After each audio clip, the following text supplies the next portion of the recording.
Assalamualaikum warahmatullahi wabarakatuh. Salam sejahtera buat kita semua. Salam Om Swastiastu, Namo Buddhaya, salam kebajikan. Balik lagi di channel YouTube Afif Safif, pakar bola mengomentari sepak bola dengan kebingungan, dengan keanehan karena Barcelona kalah 3-0 dari AS Monaco di Johan Gamper Cup.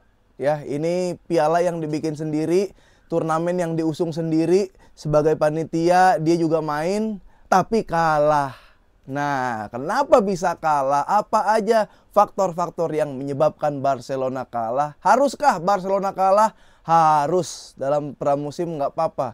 Dan kalau kalah juga nggak apa-apa. Cuma nggak 3-0 harusnya. Nah, ya. Tapi sebelum lebih lanjut lagi, gue mau ngucapin terima kasih buat kalian nih yang selalu nonton video gua, like, komen, dan subscribe channel YouTube gua. Semoga semua dalam keadaan sehat ya teman-teman. Absen-absen boleh dari manapun ya, dari berbagai kota di Indonesia. Silakan di absen dari mana, nanti komen-komen bakal gue bacain juga. Kenapa Barcelona kalah 3-0 berhadapan dengan AS Monaco ya. Ini nama turnamennya Johan Gamper Cup. Tapi Barcelona digamperin sama Monaco. Monaco lu bukan nominasi kandidat yang top of mind di Eropa. Monaco ya, dia mau Monaco kek, mau tuku kek, mau kenangan kek, kopi itu bang. Nah, kenapa Barcelona bisa kalah ya? Ini sebelum pertandingan gue bahas situasinya dulu. Situasi di Olympic Stadium itu Montjuic ya, di Montjuic sebelum atau di saat presentasi pemain Barcelona itu ada dua pemain yang dibu alias disorakin, yaitu Clement Lenglet dan Frenkie de Jong. Dia disorakin, dia dibuin. Kalau menurut gua, ya gua sih sebenarnya sedih ya kalau ada pemain sendiri yang disorakin. Cuma memang jangan-jangan fans Barcelona, culers-culers yang di Barcelona asli, itu sama halnya dengan yang kita rasakan. Dia kesel dengan Longle yang lelet ya, Kelemong jadi kelomang pelan. Ya nggak bisa mengantisipasi di lini belakang, tapi masih ada di Barcelona, makanya dibuin. Termasuk juga Frenkie de Jong. Frenkie de Jong yang dibilang ya gajinya ini paling tinggi di La Liga, gaji tinggi, kontribusi rendah. Nah, ya. Gaji banyak, impact dikit. Nah, makanya timbullah bu atau sorakan-sorakan dari fans. Menurut gua, walaupun gue sedih, tapi ya nggak apa-apa. Bukan berarti dia yang menyorakin Frenkie de Jong nggak suka sama Barcelona. Enggak. Gue yakin dia karena dia cinta sama Barcelona makanya dibuin. Apa manfaat Frenkie de Jong ada di Barcelona? Kayak gitu. Orang yang bilang kayak, ya lu gimana sih fans Barcelona tapi pemain lu sendiri disorakin. Lu katanya ngefans sama Barcelona tapi lu bikin bu di kandang sendiri sama pemain lu. Lah kalau emang toksik, kalau emang kurang disiplin, kalau emang nggak berdampak, cuman jadi parasit, disorakin. Kalau bisa dipecat, kalau bisa dikeluarin kan dijual. Ya, untung cuman dibuin, nggak ada pitch invader masuk gitu kan, bawa tabung oksigen sama perban buat cedera. Kamu cedera kan, De Jong? Kamu cedera kan? Lenglet ya kan, untung nggak ada pitch invader masuk. Terus lari-lari di depan Lenglet nih, kalau lari kayak gini, back jangan terlalu pelan. Untung nggak kayak gitu. Ya jadi menurut gua bu dari fans Barcelona udah bisa dibilang wajar. Ya, gue sih tidak tidak bisa diindahkan untuk membukan pemain. Tapi untuk situasi seperti ini, ya gue mah wajar aja. Gue bisa mengamini kenapa dibuin. Itu yang terjadi. Bahkan setelah itu, Laporta ketika presentasi para pemain itu diteriaki oleh fans kayak, beli Nico Williams, usir dia dari kampung ini, digituin. Usir Frenkie de Jong dari kampung ini, usir Longley dari kampung ini, beli Nico Williams. Jadi ketika para fans Barcelona mengatakan belilah Nico Williams, tapi Laporta mengatakan bahwa kita ya sudah memiliki pemain-pemain yang luar biasa gitu kan. We have a great player. Jadi Dia nggak bilang kita akan beli tahun depan, kita gagal pembelian musim ini, enggak, tapi dia mengatakan pemain yang ada di Barcelona udah cukup bagus gitu. Jadi ya mimpilah buat dapatkan Nico Williams di musim ini ya, walaupun jendela transfer sampai 24 Agustus ya, tapi gua nggak berharap banyak sama Nico Williams. Oke, kita ke permainan. Kenapa bisa 3-0 Barcelona kalah di kandang sendiri, di rumput yang licin, di suasana suhu yang panas, di bukit tapi memang panas, cuman suhunya karena dekat gitu kan makin tinggi, matahari makin kelihatan, terus suasananya itu sejuk ya, tapi sejuk ada matahari gimana itu, terus lapangan licin ya. Fak lah lapangan, kita bermain, kita langsung menganalisa apa yang terjadi di lapangan, kenapa Barcelona bisa kalah sampai 3-0. Di babak pertama ini line up menurut gua yang terjadi di babak pertama itu tidak balance per lini. Jadi ada lini yang semuanya senior, ada lini yang junior semua, ada lini yang seniornya ada, juniornya ada. Maksud gue gini, kalau di belakang itu senior semua. Stegen, Konde, Chris, Martinez, Balde. Tapi di tengah yang dimana ini jadi jantung permainan, itu semuanya anak muda. Caicedo, Bernal, sama Pablo Torre. Nah di depan itu ada Robert, Raphinha, Pau Victor. Sebenarnya Barcelona bisa mencetak gol kalau saja umpan Raphinha mungkin nggak terlalu kenceng, atau kalau saja umpan Raphinha itu benar, finishing dari Pau Victor itu bagus. Tapi alhasil sudah berhadapan 1-1 dengan kiper, probabilitas cetak golnya itu sangat besar, bolanya melambung ke atas. Gua nggak ngelihat Pau Victor yang ada di 1 atau 2 match sebelumnya. Harusnya itu bola gol, bola striker, pun bukan striker, itu bisa golin, tapi ya mungkin lagi apes. Gue masih percaya sama yang namanya Pau Victor. Terjadi perubahan di sektor depan Barcelona, di mana Pau Victor bermain sebagai sayap kanan, ya, yang dimana itu posisi Raphinha. Tapi kali ini Raphinha-nya yang digeser ke sebelah kiri. Gue sebenarnya masih penasaran. Kalau lu nonton YouTube gue musim lalu, lu recall lagi, lu nonton lagi, gue udah bilang Raphinha tidak bisa main di kiri. Ayo. Mana ini pendengar-pendengar atau subscriber gue yang lama, pasti lu tahu gue sering ngomong itu, Raphinha nggak bisa di kiri. Body fight-nya itu dia lebih bagus di kanan. Dia inverted, dia ke tengah ya, dia nyusuk, dia menyisir pakai kaki kiri. Kalau dia bermain di kiri, dribblenya kaki kiri, ke kanannya agak bingung. Padahal dia punya ya, dia memiliki kemampuan untuk melewati 1-2 pemain. Cuma ketika di kiri Raphinha zong. Apalagi dengan support system seperti Balde. Kita ke lini depan dulu. Lini depan, gue nggak tahu, nih Lewandowski lagi aneh seaneh-anehnya. Lagi gedek segedek-gedeknya gue. Ya pertama Pau Victor ada peluang yang harusnya gol, nggak gol. Kedua Lewandowski ketika 3 lawan 2, ya ada Rafa, ada si Lewa, ada Pau Victor. Lawannya 2. Lewandowski lebih memilih melakukan shoot, yang dimana ketika Lewandowski sedang mendribble itu ada opsi kiri, Raphinha memang dijaga, tapi Pau Victor di kanan kosong. Dia tidak memberikan bola ke Pau Victor. Dia tidak memberikan bola kepada Pau Victor. Ya, mungkin Victornya ada di Lewandowski, yaitu pikiran kotor. Ya, alhasil bola dapat di save oleh penjaga gawang dari Monaco. Dan Lewandowski ada cedera dikit di tangan, tapi sangat gue sayangkan kenapa Lewandowski tidak memberikan bola kepada Pau Victor. Harusnya kan yang lebih dewasa seniornya ke junior. Ya, ego muncul boleh, tapi di momen-momen tertentu. Tapi untuk seperti ini ya bikin gol dulu aja di menit-menit awal. Harusnya seperti itu. Nah, miskomunikasi atau chemistry antar pemain di lini depan kurang menurut gua. Ya egonya masih saling kayak Raphinha ngelihat Pau Victor nggak gol, keselnya sampai subun-ubun. Itu kan Pau Victor minta sama Lewandowski dicuekin, bahkan sampai Lewandowski udah bangun lagi nggak minta maaf ke Pau Victor. Itunya masih ada di Barcelona. Nah, kita geser ke lini tengah. Lini tengah sebenarnya Pablo Torre mainnya tuh bagus banget, eksplosif ya. Dia agak tenang di lini tengah gitu. Dia bisa lewati 1-2 pemain, touch-nya juga bagus banget. Tapi untuk menjaga kestabilan di lini tengah memang harus ada satu pemain senior, ya. Pemain senior ada. Karena di babak pertama memang Barcelona menguasai pertandingan. Cuma ya kreativitasnya itu masih minim kreativitas. Casido dan Bernal kadang juga terlalu deep dalam banget untuk melakukan bertahan. Jadi pas build up ke depan, Bernal tinggal maju Casido.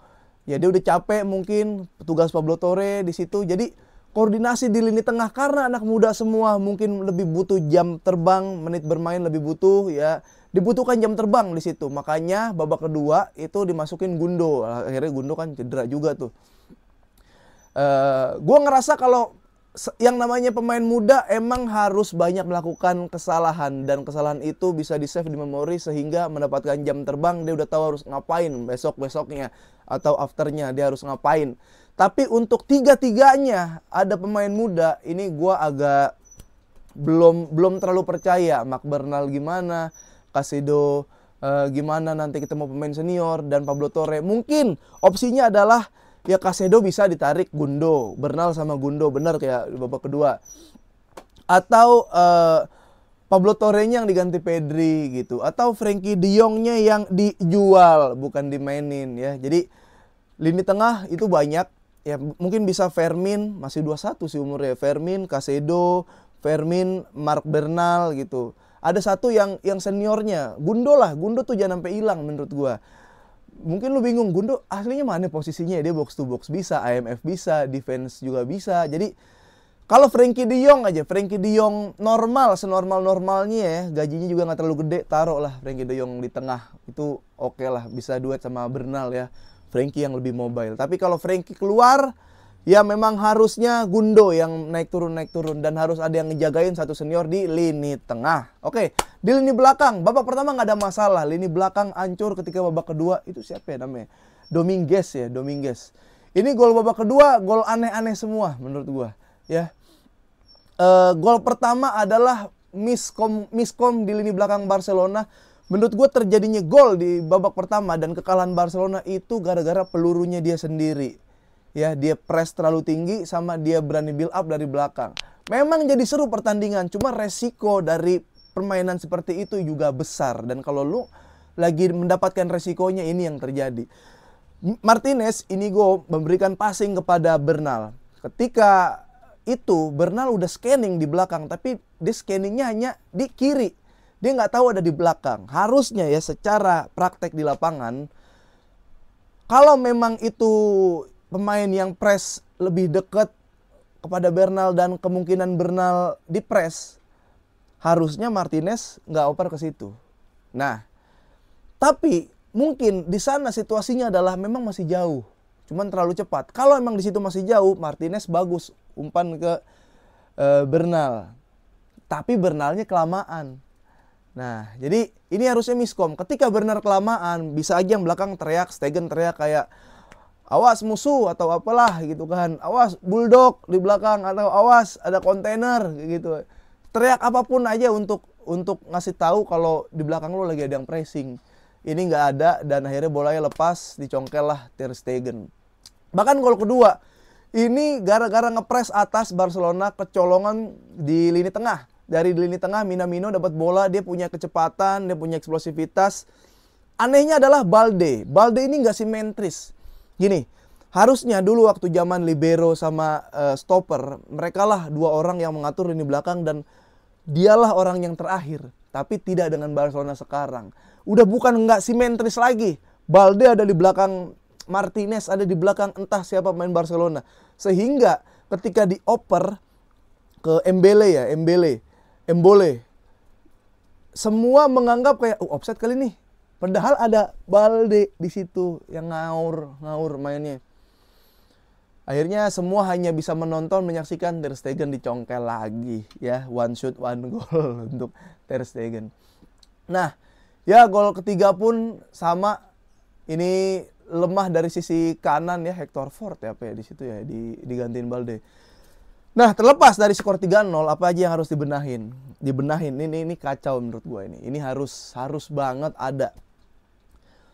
Gue ngelihat kayak pemain yang memiliki speed dari wing, Barcelona masih memiliki kelemahan dari fullbacknya, entah dari Balde atau dari Konde. Ya, Balde ini defense-nya jelek banget, awareness defense-nya jelek banget. Dia kayak nggak sadar kalau lagi diserang, jelek banget. Untuk attack bagus, cuma masalahnya passingnya dia buta warna, passingnya ke lawan, Amerapinya bentrok. Buat ngelewatin 1-2 pemain bagus, buat adu sprint bagus. Cuma masa itu doang sih yang lu punya gitu. Lu di La Masia lu bisa passing, ya lu apalagi ada Hansi Flick, ya lu bisa defense lah nanti gitu. Lu kalau punya saingan Balde yang mirip, ya itu kekejar, selesai Balde. Kelebihannya nggak ada Balde selain speed sama bisa melewati 1-2 pemain. Defense-nya jelek sejelek-jeleknya fullback kiri. Kalau standar lu Jordi Alba, belum seujung kuku sama Jordi Alba, Balde. Di sebelah kanan Konde kalau ketemu kayak Leao dan mainnya pressing, lebih sering 1 lawan 1, mati sih menurut gua. Ya, sekarang kan Barcelona naik. Ya, yang naik tuh Balde, Konde geser ke tengah, Balde naik. Tapi kalau dua-duanya naik juga pernah. Turunnya bisa gak? Konde bisa ngunci Leao pas di Perancis. Kenapa? Karena di depan backnya turun. Karena Kante udah siap ngejar. Karena siapa ya waktu itu? Dembele atau... Ya Dembele udah turun. Iya. Terus di kanan dia hanya intercept gitu. Cuma kalau 1 lawan 1 selesai. Lu ketemu Vini selesai itu. Konde. Jadi ketika press atas, Barcelona nggak memiliki back yang kayak, mungkin kalau lu masih kayak punya Dani Alves gitu, jangan Dani Alves deh, itu kekencengan. Kayak Abidal aja bisa untuk nutup wing cepet, mungkin kayak si Leao, kayak Vini gitu. Kalau lu nggak se-Walker mah, kalau lu nggak se-Dani Alves mah, copot itu orang kayak Vini, lepas itu orang kayak Leao. Gue masih ngeliat Barcelona masih memiliki kekurangan di fullback ya. Balde gampang banget digocek, Balde gampang banget ninggalin pos. Sementara Konde untuk dia kan bukan posisi asli ya, untuk ukuran back, full back kanan, ketemu wing cepet, lu ketemu Liga Inggris itu selesai, ketemu Vinicius selesai, ketemu Leao pun kalau emang full tim dan serius selesai itu. Masih ada lubang di situ. Dan itu di tengah nggak boleh ada, jangan sampai anak muda semua ya. Kalau bisa ya Pedri, hitungannya udah senior ya Pedri lah yang komandoin lini tengah. Itu yang terjadi di Barcelona. Dan apalagi ya 3-0 menurut gua nggak apa-apa. Jadi ada kisah kayak Hansi Flick pernah dibantai Monaco. Hansi Flick tahu kesalahannya apa karena di saat preskon dia bilang ya ini bagian dan rangkaian dari tur pramusim, walaupun ini rutinitas, ini tradisi dari Barcelona. Cuma dengan hasil ini kita tahu kurangnya kita di mana, kesalahan kita di mana, apa aja yang harus diperbaiki. Kalau dari gua mau ajak kalian buat komentar apa aja kekurangan Barcelona. Kalau menurut gua Barcelona kurang tadi, ya jangan sampai ada satu line itu pemain muda semua. Ya di lini tengah misal harus ada Gundo, harus ada Pedri. Ya kalau De Jong nggak bisa dijual, De Jong harus ada di situ. Dan kalau di lini belakang Barcelona masih memiliki lubang antara Balde ya. Balde kalau naik bagus banget speednya, tapi ketika defense jelek. Di sisi Konde bukan back jelek, tapi karena itu bukan posisi aslinya, dia tidak memiliki speed. Ya jangan sampai sering 1 lawan 1 berhadapan dengan lawan, apalagi lawan yang memiliki kecepatan. Itu selesai. Kiper sebenarnya gue gak ada masalah karena emang bola-bola mutlak itu, bola-bola mutlak. Mungkin ya gol ketiga Inaki harus ketepis. Tapi itu gol, ya bola gol lah ya. Tapi untuk lini depan emang harus ada kompetitor dari Lewandowski. Gue nggak tahu siapa ya.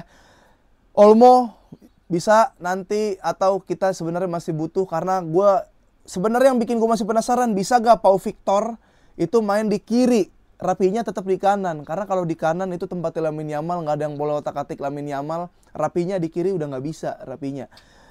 Menurut gua itu aja kelemahan dari Barcelona, kekurangan dari Barcelona. Ingat 4 pemain yang bisa saja hengkang: Gundo, Ferran Torres, astagfirullahaladzim, main semalam Ferran Torres, jelek banget. Ferran Torres,